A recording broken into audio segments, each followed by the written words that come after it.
All right, we are now officially recording.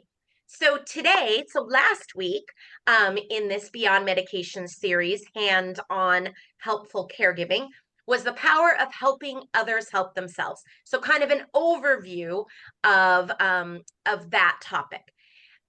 This week, it is going to be safety for two, which is positioning and ergonomics. So Heidi has a great presentation planned, going to demonstrate a couple of things, show you some videos, and then at the end, we will take some questions or throughout. If you want to put a question in the chat, please do so. So I will be back at the end of the program, and I will be helping out in the back end and monitoring the chat. So thank you again, Heidi, for being here and presenting this information, and take it away. Awesome. Thank you for having me back. I'm going to go ahead and share my screen here and make sure, whoops, that we can see what we want to see. Still look good? It looks great. Okay, perfect. So like Jen said, go ahead and feel free to just put questions in the chat as we go along, or we can ask questions at the end and we can go over a bunch of awesome things today. I don't right now see the chat, so Jen, just let me know if something pops up.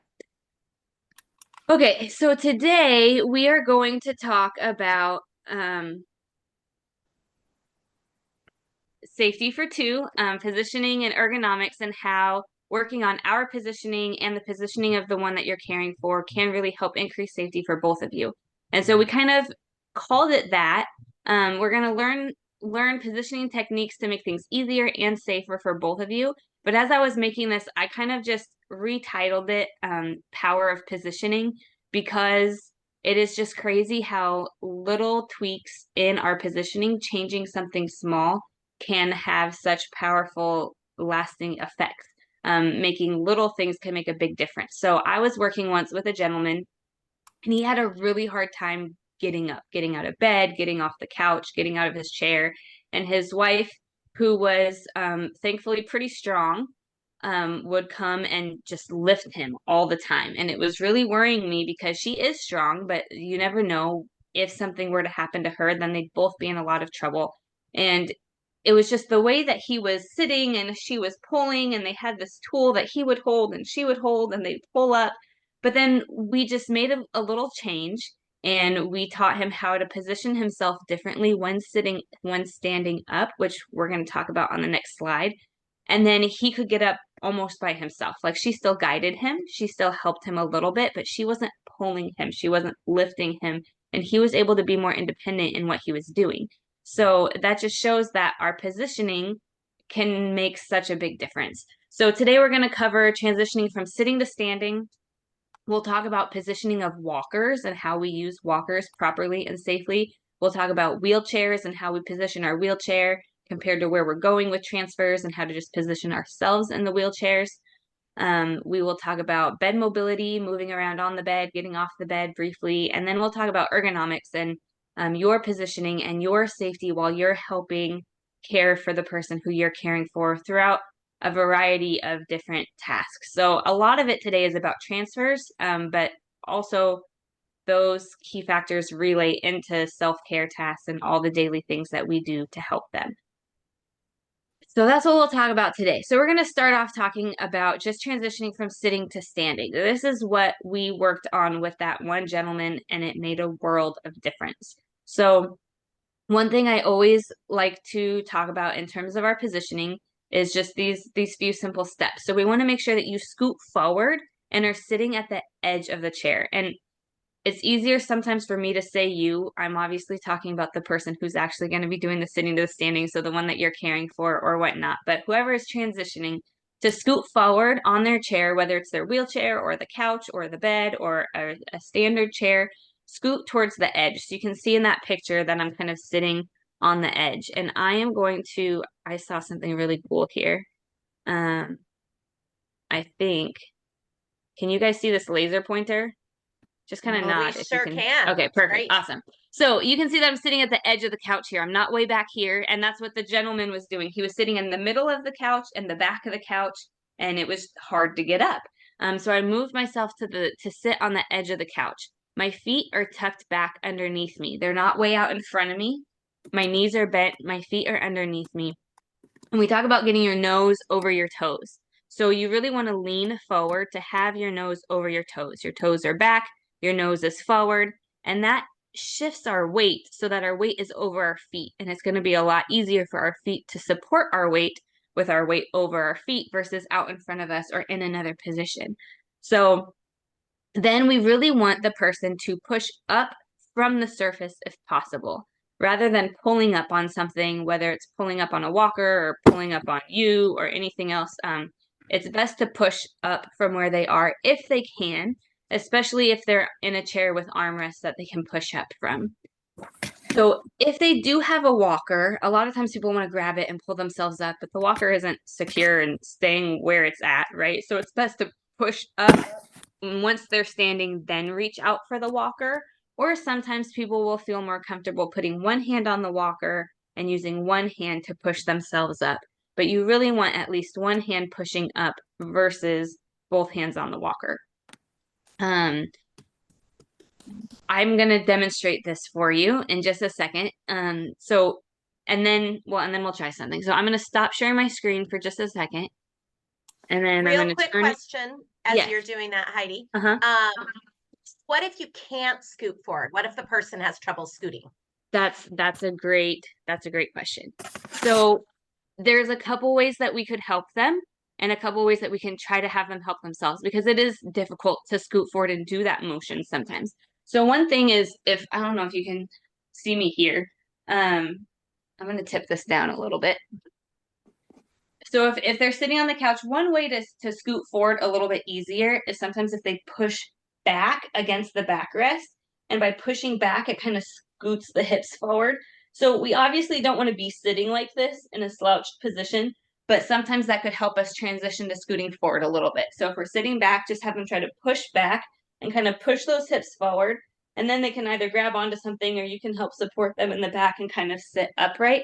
And we're at least a little bit closer. I'm not all the way on the edge, but I'm a little bit closer.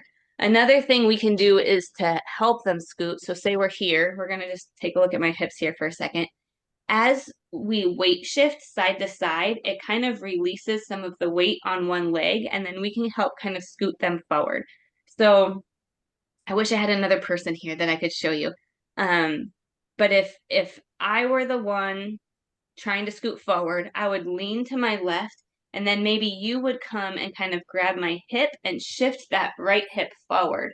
And then I would sit up this way and I can lean to the right, and you would come and kind of grab my left hip and shift my left hip forward.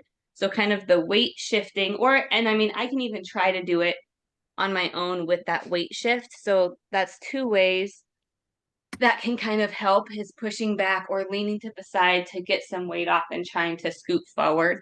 We'll talk about gait belts in a minute and our positioning with helping move people. But we can kind of grasp by their pants or at the waist or at the hip and shift someone forward. So hopefully that will help. If not, and that's something that's really difficult, maybe that's when we talk about getting someone to come in and help train on those things, having a therapist or whatnot come work on those things to make it a little bit easier. So I'm gonna put this over here. Let's see which way I want to be. I want to be right here so you can see me. I know you can't see my head, but my head isn't as important right now.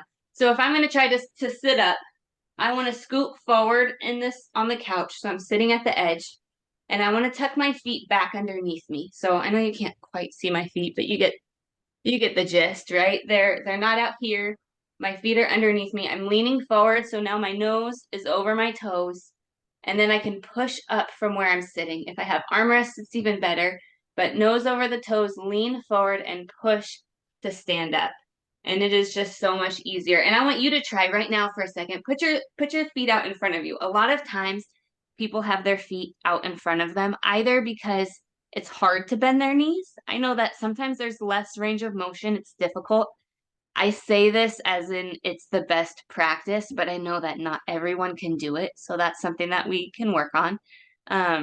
And also sometimes people are just worried about leaning forward. They're scared of that weight shift because they can't control their balance as much and they don't want to fall forward on their face. So whenever I'm working with someone, I try to just make sure that they know that I'm there and I'm not going to let them fall forward. But really, leaning forward in this position is going to be safer than leaning back because we don't want them to slide off the edge, right? Leaning forward kind of helps keep their weight this way. So try real quick. If you have your feet out in front of you, like I can't stand up like this, even by pushing up, it's really difficult. Like I really have to lean forward to get my weight over my feet, before I can do that. I need to bend my knees and get my knees under my feet underneath me to stand up more easily. So that's just something to keep in mind. A lot of times we might not notice what their feet are doing, and we might not notice that that's why it's so hard for them to get up, is because their feet are way out in front of them. So we want to try to lean forward and tuck them back as much as possible. Let me see if I can get back to my screen here. And then, oops. Sorry, I'm just trying to, I know you see my screen, but I don't see it the way I want to see it. So I need to shift it really quick. Okay, you see my screen and you see my laser pointer. Perfect. Looks And good. then we will, thank you. Continue on. Any questions about getting up like that? Leaning forward, feet tucked back, push up for where we're at. Okay, now we're going to talk about walkers. I always say that as we need to get a driver's license before we can go drive a car, people should have to do some sort of training or test before using walkers and wheelchairs, especially power wheelchairs. But even walkers, it's something that's so simple. And a lot of times people, the transition into getting them just kind of happens. It's not really always well thought out and planned. People feel a little less on balance or feel like they're, not as strong or going to topple over. They go to any store, pick up a walker. They're not really trained on how to use it or how to position it or adjust it properly. So we're going to talk about that real quick so that if you do have someone who uses a walker, we can make sure that it's at the right height and setting for them. So the first thing is that you really want the height of the walker to be right at your wrist level. So if someone's standing up with their arms down by their sides, you want the handle of the walker to be right at their wrist. So, I mean, I'm bending because I'm holding it, but if my arm was down by my side, that walker handle goes right about to where my wrist is. Then you want to keep it close because that'll help you be in the right position and use it properly and keep your weight on your feet and just be in best position. So a lot of times people have their walker really high.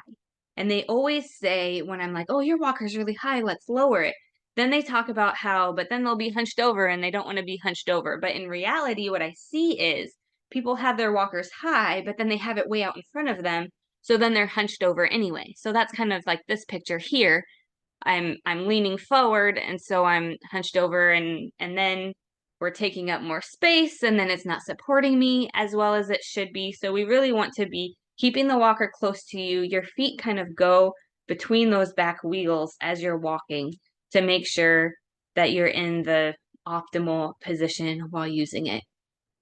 You also want to make sure that people keep their walker with them the entire time that they're standing and walking and moving. I see a lot of people who walk forward. So let's say I'm coming this way, I'll leave my walker here and then I'll turn around and sit because I don't want to turn the walker or because I don't want the walker in front of me. But then again, you're not using it properly and we might get into more trouble. So you want to keep the walker with you and close to you.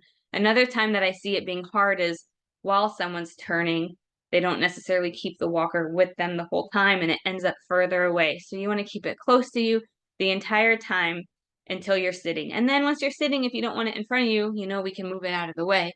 But we want it there until we sit.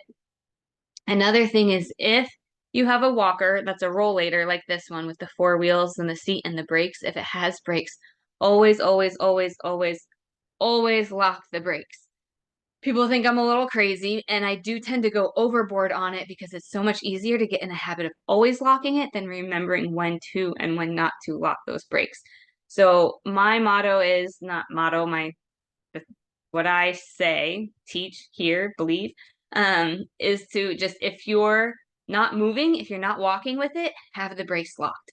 So if you're about to stand up, have it locked while you're standing. If you're standing and you're about to sit, lock them before you sit. If you're standing in an elevator or standing in the hallway talking to your friend, let's just lock the brakes. There's no need to have it open if we're not moving, right? And some people think that's kind of silly. And I always say, we never know what's going to happen, right? Let's say we're standing there and there's an earthquake and your walker's not locked, and then there goes your walker and it's not supporting you. But if it was locked, then maybe it wouldn't go anywhere and it can hold you up in that situation. Okay, upright walkers. That's a good one too. Yes, sorry. I'm just seeing the chat. The last one did have a video, but I demonstrated it instead, but I wanted the link in there in case it comes up when you guys get the slides so you can go and see the video. And Terry, I hope that you can see my screen now. If you can't, maybe Jen can talk to you about that. So upright walkers are ones that, so there's a couple different kinds, but they kind of have arm troughs instead of the little handles, and your arms go in them. So I know my screen is shared, so I'm little, but hopefully you can still kind of see me. If I'm standing up, you kind of hold the walker this way rather than holding the handles. Your arm is in a trough, and then there's a thing here.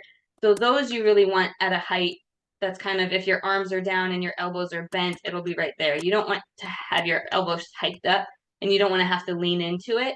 But that does help some people that have a hard time standing upright with a regular walker or a rollator.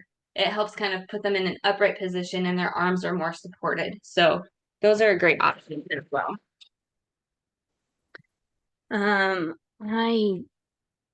Terry, what do you see? Do you just see me if you don't see my screen? No, I just see black and I see your name at the Oh. top. I am sorry. I am not great at technology and problem solving that. Okay. My suggestion, Terry, is to exit out and come back in and see All if right. it fixes everything. All right. Thanks a lot. Good You're thinking. welcome. Yeah, so those are upright walkers. They're great options too. So just different ways to do things. I'm gonna move this. So those are walkers. Just keep the brakes locked. And another story is I knew someone, she lived in skilled nursing, but she was pretty independent. She would walk around all the time, and she was walking with her walker and she was in the hallway, and I don't remember if she was stopped or if she was still walking, but she went to wave to someone and she fell, and then she broke something, and then it was just a bunch of lingering effects. And so, if she had stopped and she, turned to wave, and by turning it moved the walker and she fell, if those brakes were locked, maybe it would have held her in position a little better. So just some things to think about. Let's see, how do I get next slide? Okay, wheelchairs. So I'm mostly going to talk about kind of positioning wheelchairs towards where we're transferring, but if any other questions or things come up, feel free to let me know and we can chat. I can chat about wheelchairs all day long. So the position of the wheelchair and where you're going, for those of you who use wheelchairs, it makes a huge, huge, huge difference. Same thing with our position in standing. Where we need to go just makes a really big difference.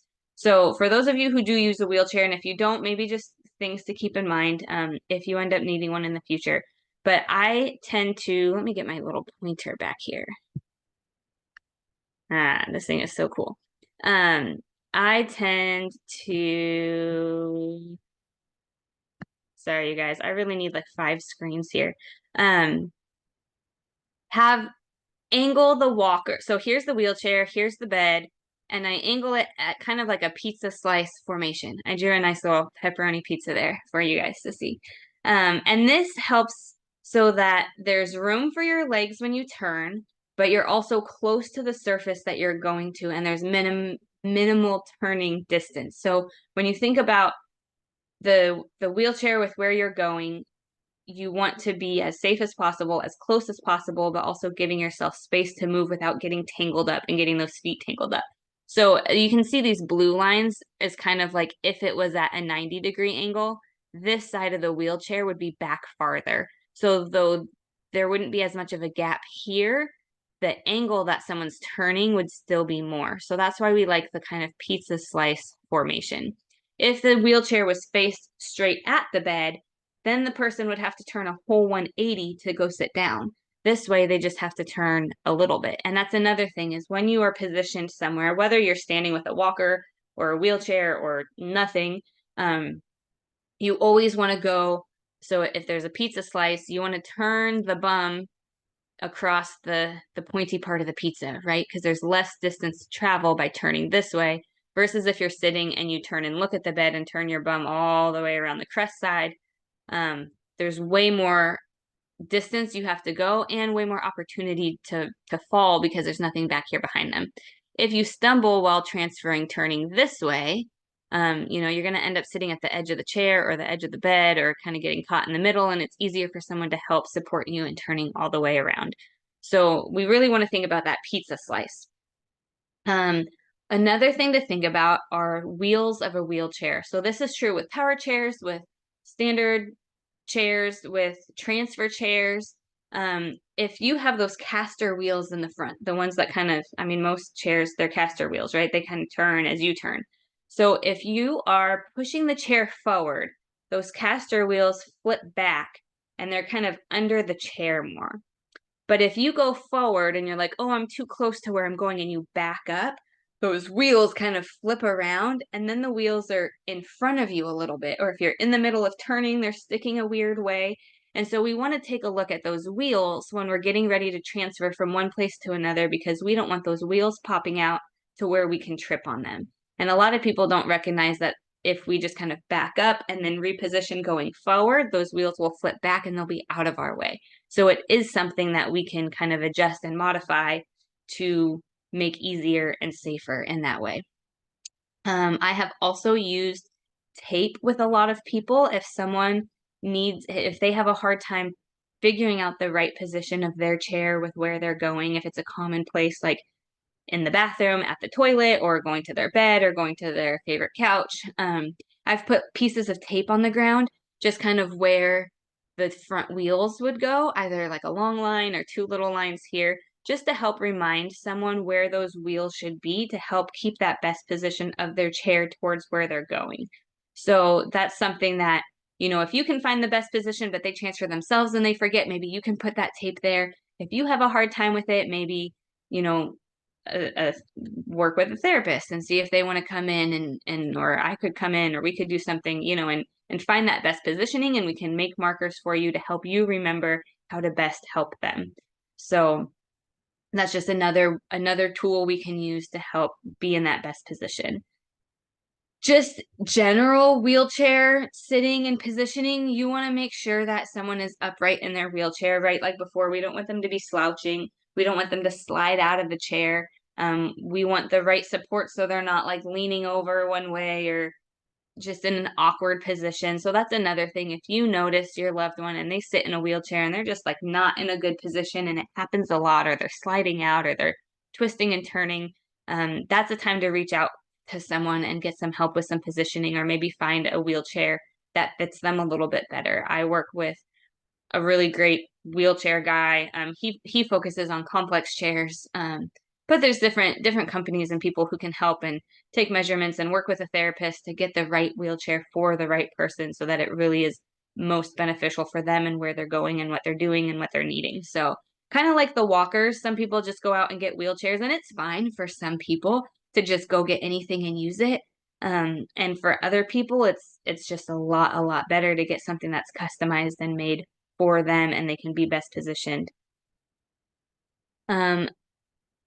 How to help with too fast launching to the sitting position. So is that like from standing to sitting, or from sitting to standing? Either way, there's different things to think about. So if we're going from sitting to standing and people kind of launch out of the chair and it's like not a safe situation, that's again where we want to look at those steps we talked about before with the sit to stand. where we're leaning forward, tucking our feet back, pushing up, because then we can slowly get that weight shift and get where we're going. I really don't like it when people are, sitting to standing. Okay, so they're like rocking because they have a hard time getting up, right? And then they get up right away, and then that's not safe because they're not stable on their feet. That's when we really look at the environment and are there supports to help them, which we'll talk more about next week. Maybe having armrests to help if they don't have armrests in a situation. Maybe if it's in the bathroom and the toilet's too low, it's raising that up, or having a grab bar or something. And we will talk about all those scenarios next week more. But it's also just talking about that sequencing we just talked about with the sit to stand and getting in the right position and slowly trying to do that. Because rocking, sitting, and launching is a big thing. Also, when someone is standing and they go to their seat, I know a lot of people just kind of plop down in where they're going because they get there, they're done standing, they just want to sit. That's not great either, because if they're not exactly in the right spot, we don't want them to tumble in the wrong direction. It's also just not safe and not controlled. So I always recommend trying to reach back to where they're going. Like reach back for that armrest. My laser pointer went away. There we go. Reach back for the armrest to sit down. Sometimes I work with people and they're standing and we're working on standing, and then they just get so tired, so they plop down. So maybe trying to plan, I'm not totally tired yet, but I'm getting there. So let's try to sit now so I can be more controlled, reach back for where I'm going, try to slowly sit down, and we can try to slowly guide someone to sit down before they're just pooped and they're collapsing. Also, standing to sitting with the last part, a big plop into the chair. Yeah.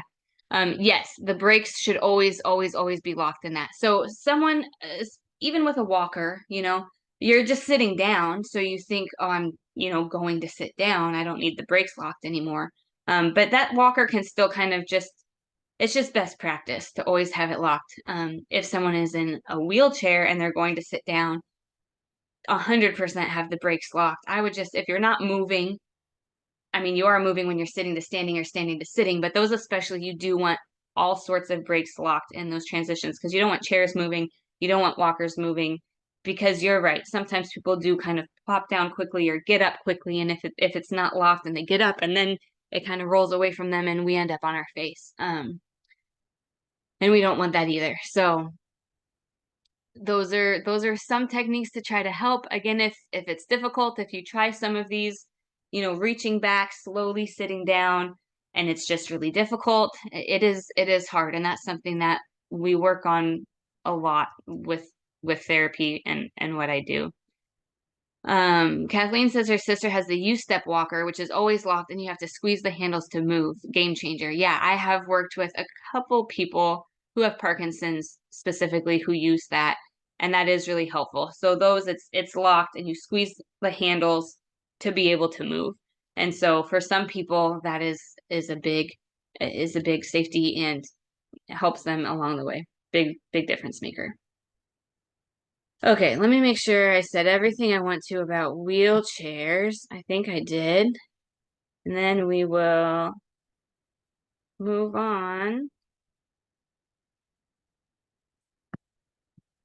to the next slide. Okay, so transfers, going from one surface to another. So many of you I know are not physically helping your loved one with transfers right now. Maybe some of you are just kind of guiding them. Maybe some of you are kind of lifting and moving and helping them. We're all at different levels and stages. So if you're not physically helping them yet, these are some things to kind of think about in the future if you do end up needing to help them more. And if you are helping them, just something that we can do here. So the biggest thing is that we just want to be on the same page, give clear instructions with what's happening, and don't rush someone if we are helping them transfer. So I am working with a lady and her caregivers would come in and just kind of transfer her and move her, and she's scared because she doesn't know what's happening, and so she can't really help. And then a lot of times people kind of push back because they're scared, and it makes it harder. So if we are clear and we tell them each step of what we're doing, and before we move, we tell them what we're doing and tell them how to help us, then they can help us and it'll be better for both of us. They can be more independent and we can be more safe. Okay. We want to be on the same page. So we're going to talk about gait belts, and I wanted to have my gait belt here with you and show you how I put it on and make it tight and position it right. And I could not find it, of course, because today is when I want it. I don't know the last time I used it, but today, I bet it's in I feel like it's in the trunk of my car. Don't ask me why. So next week, I'll kind of show you, or I told Jen maybe I'll make a video, but we can talk about that again if you guys have questions about gait belts. But if you are using a gait belt, if you don't know what that is, it's just a belt, essentially, that we put around someone's waist to help guide them and lift them and move them with transfers. And it's a little bit thicker and it's nice and secure. And so some things to think about are we want it low and we want it tight. And I know, again, well, I'll just kind of show here. So you can see this is a person and they don't have a gait belt, but they have pants and a shirt, and you can see where their pant line is. That's kind of where you would want to put the gait belt. You don't want the gait belt up where her hands are. We don't want the gait belt up by her armpits. So that's another reason we want to make it really tight down low, is because sometimes when we move, our body adjusts and it fits differently. And if it's too loose, the gait belt will come up to your armpits. And there's all sorts of nerves in here that we don't want to pull. We don't want to pull any muscles in that shoulder girdle. We really don't want the gait belt in the armpits. We don't want to grab people by the armpits while moving them. So I will admit, I use gait belts and I put them on people, but I don't always necessarily, if I'm lifting someone, pull from the gait belt, because it is hard to get in the right position and pull the right way. I will often kind of grab the back of their pants and the gait belt together. I won't ever hold someone's belt loops. I won't ever pull from belt loops or anywhere on the pants that might rip or not be super secure, but I will sometimes kind of grab the back of their pants or grab the side of their pants along with the gait belt to kind of help get over that hump a little bit better and help hold things together a little better. We don't want anyone to pull on you. So I don't want you to be pulling on your loved one. You can be lifting using the gait belt, but not pulling on them, not pulling on their arms or on their armpits. And I don't want them pulling on you. So you can see in this picture, this guy's arm is straight down and his hand is actually on the bed, because he's going to help push up while she lifts him. And that is a great way to do it.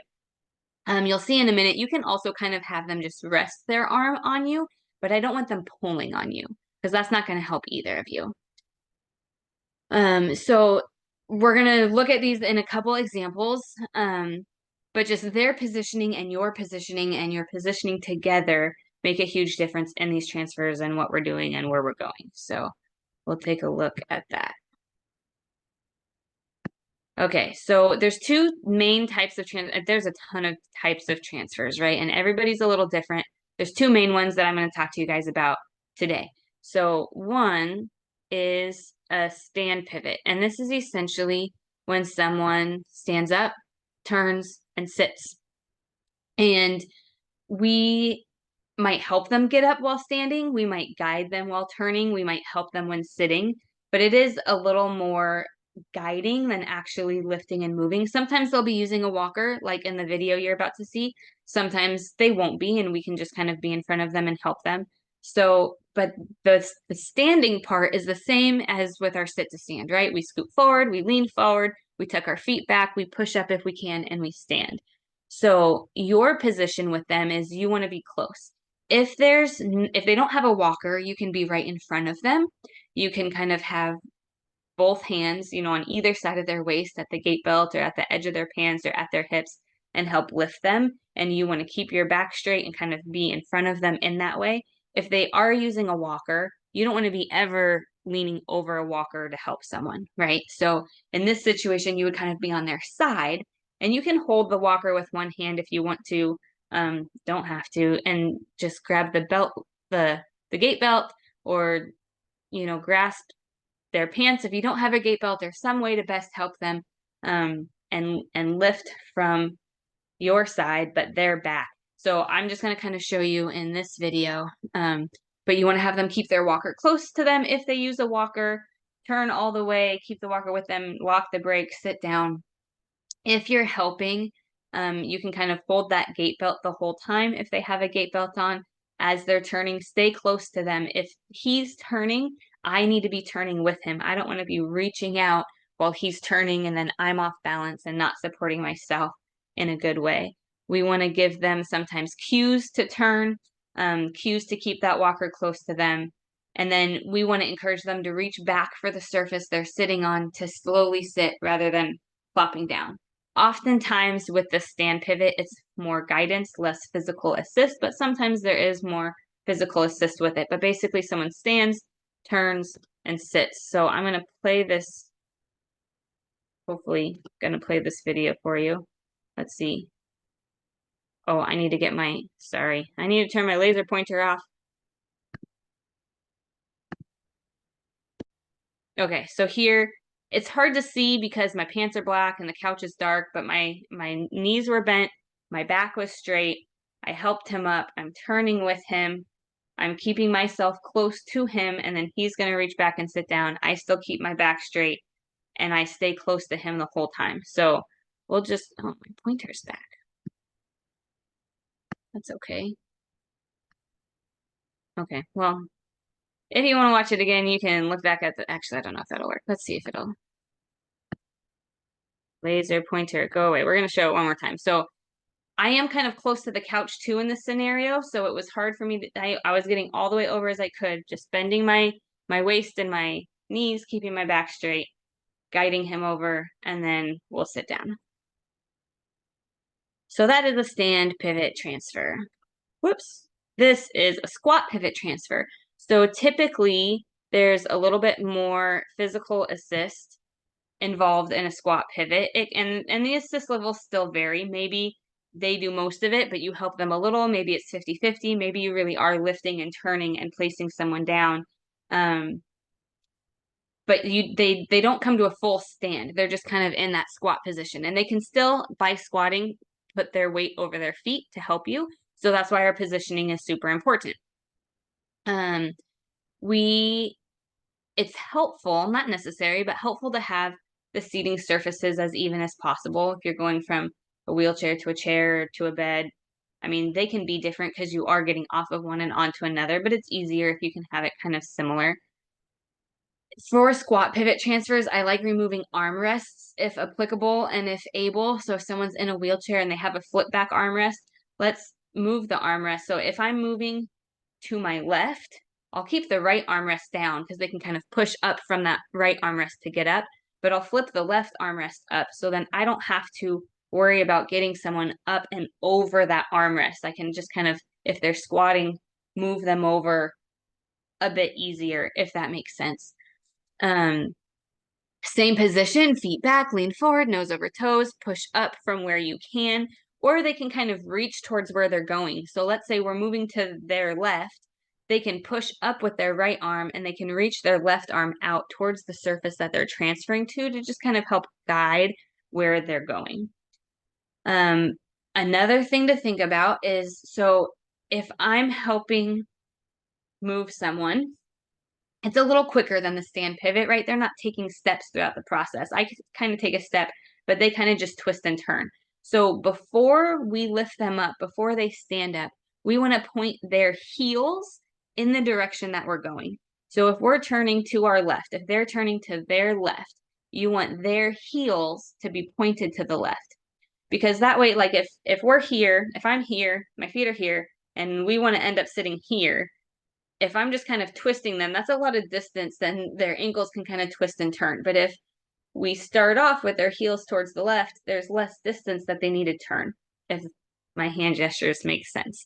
So try to get them to point their heels towards where they're going before we try to stand up, and that'll make it a little easier. We'll get less tangled as we're turning them. Again, you want to be close to them. Grasp that gait belt or the sides of their pants down low at the back at either side of their hips. Bend at your knees. I like to keep my feet on either side of one of their feet. So it depends on the person and where we're going. But typically, like if they're going to their left, I'll be kind of to their left. I'll have my legs on either side of their left leg.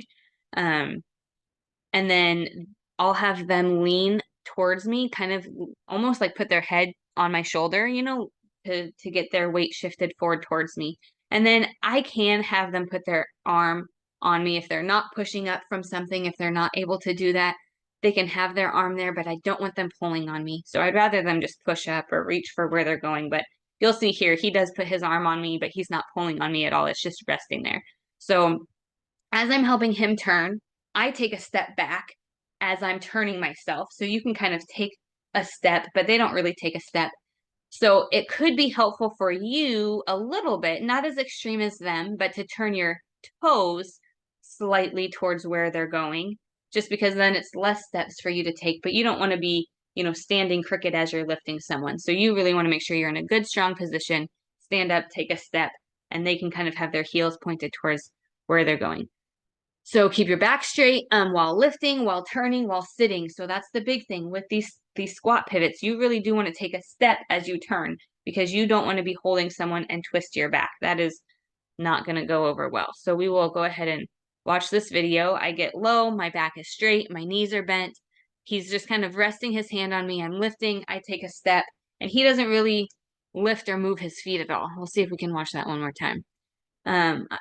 His heels should be facing where we're going. I don't know if they necessarily are. So his one foot kind of slides back as we go. Here, he's barefoot. I'm in socks. Don't recommend that. Having some sort of good grippy socks or tight slippers or tennis shoes in the house are best. Don't look at my feet. But you can look at the way that they position and move with that. So that is a squat pivot transfer. If you have any questions, just let me know. Whoops, go ahead. Okay, so we're just going to briefly talk about car transfers and getting in and out of bed really quickly. And we can talk more about this if you guys have more questions, because some environment things that we'll talk about next week do kind of play into this. But essentially, it's all the same thing. We're just scooting forward, tucking our feet back, leaning forward, and standing up. So when we're getting into a car, we want to kind of turn away from the car. And before I explain, I'm just going to show you this video. So I'm going to do this real quick. You might hear a noise. Sorry. I'm going to pause that. And then I'm going to share this screen. And hopefully you guys can see. Jen, can you guys see the video? Whoops. Yes. Oop, we don't want that one. We want this one. Okay. So she's going to open the door for me. I'm going to get close, facing away from the door, lock the brakes, sit down, and then I can kind of use things to scoot back. I'll turn to the side. And then my helper can move my walker away. So you guys can help them move that. So that way they keep the walker the whole time. Then she brings it back to me. I twist myself and scoot forward on that side of that seat. Lean forward, stand up. There we go. So I just wanted you to see that. So when I talk to you now, it will make more sense. So I'm going to go back to sharing my screen. And we're going to go, okay. We're going to go here. And then I need to go and move this. So essentially, getting in and out of a car, we kind of turn so that our bum is facing the side of the seat, right? And we sit down on the side of the seat and then kind of try to get ourselves over. There's adaptive equipment we can use, which we'll talk about in a couple weeks to help, like little car handles. I'm going to get my pointer out because a lot of people roll down their window. That's a pen. That's not a pointer. Roll down their windows so they can kind of grasp here easier. That's okay if someone's there holding the door to make sure it doesn't fling shut on them, right? They also have handles that you can hang from here. I don't really love that because the door can move and I really want something to be safe and secure. I'll talk about other handles that we can use. But the tricky part is when you're in the car and you're getting out of the car, you do turn, you know, so you're sideways on the seat and you need to get forward on that seat, right? And there's kind of that lip. So that is kind of hard sometimes. And that's when we might need to help them shift or use different tools to help them with. And I can answer any of your specific questions if you guys have it about that another time. But that was just kind of a demonstration of how we kind of position things while getting in and out of the car.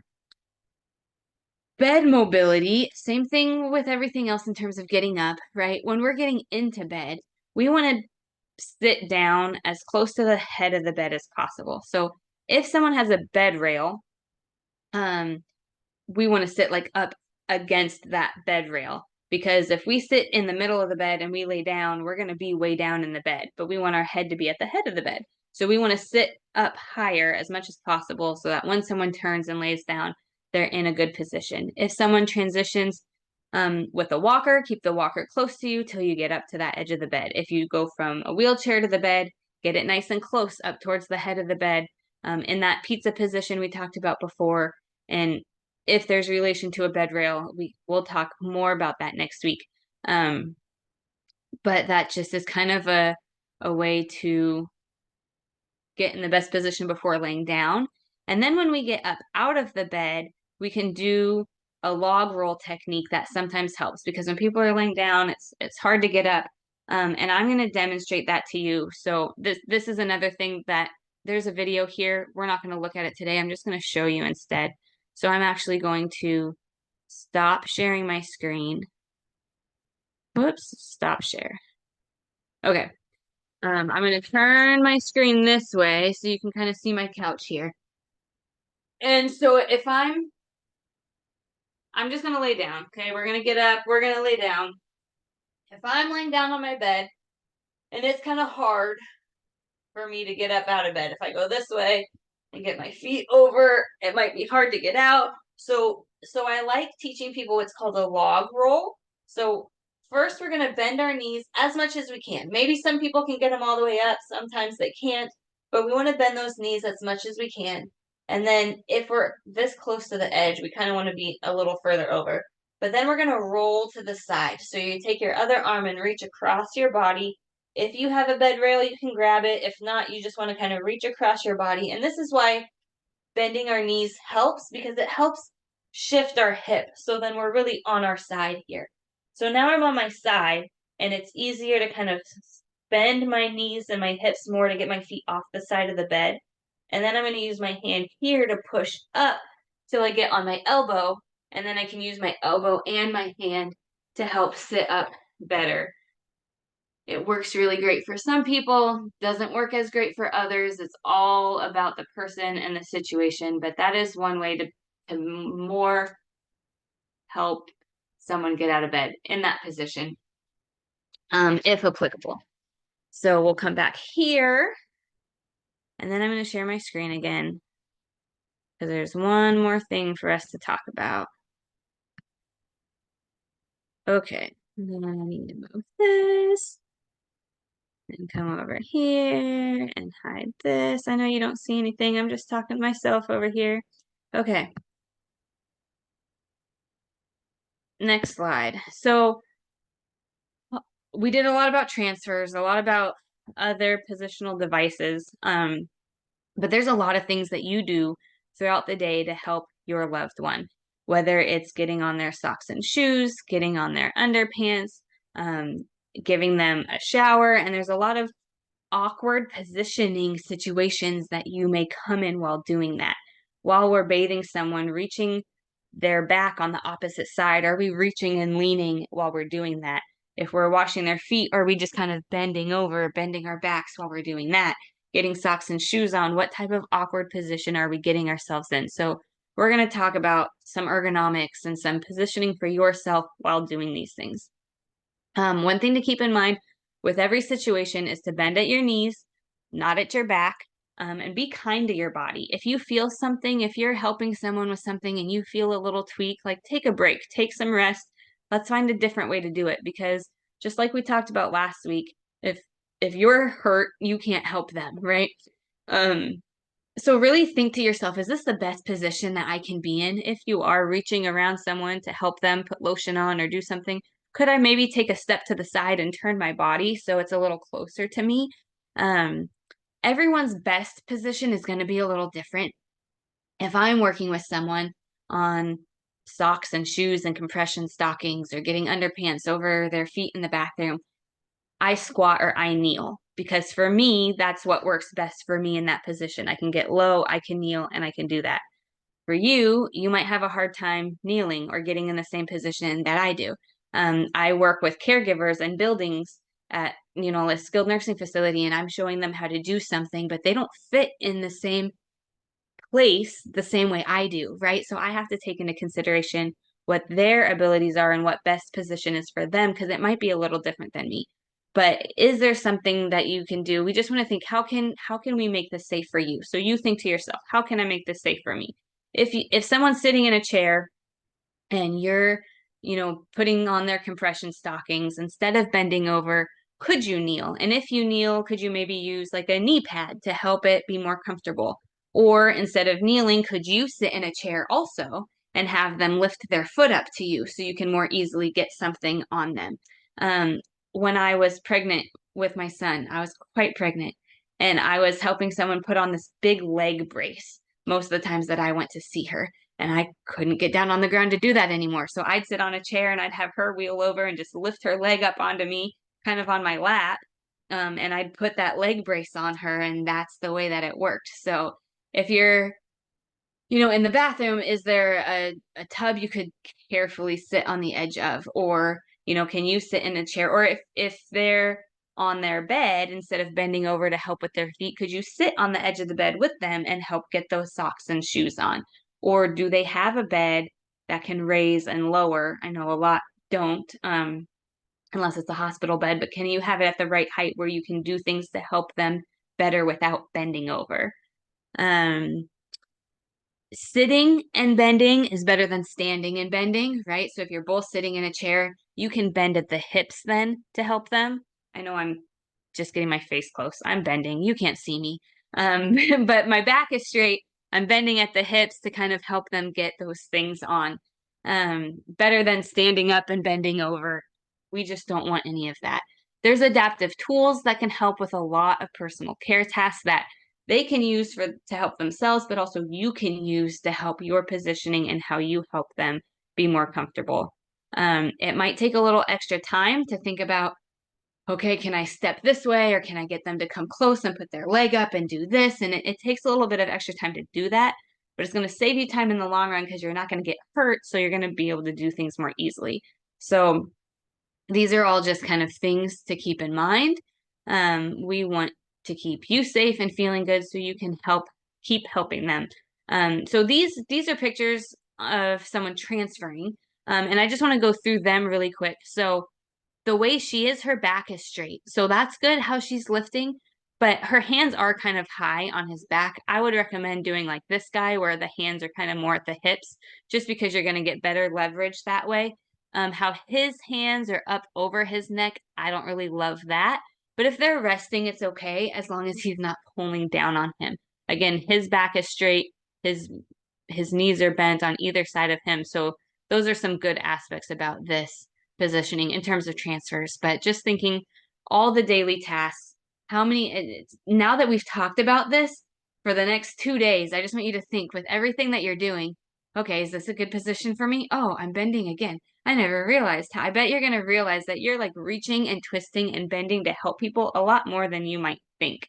So just kind of keep that in mind as you go forward and think, okay, what can I do a little bit differently?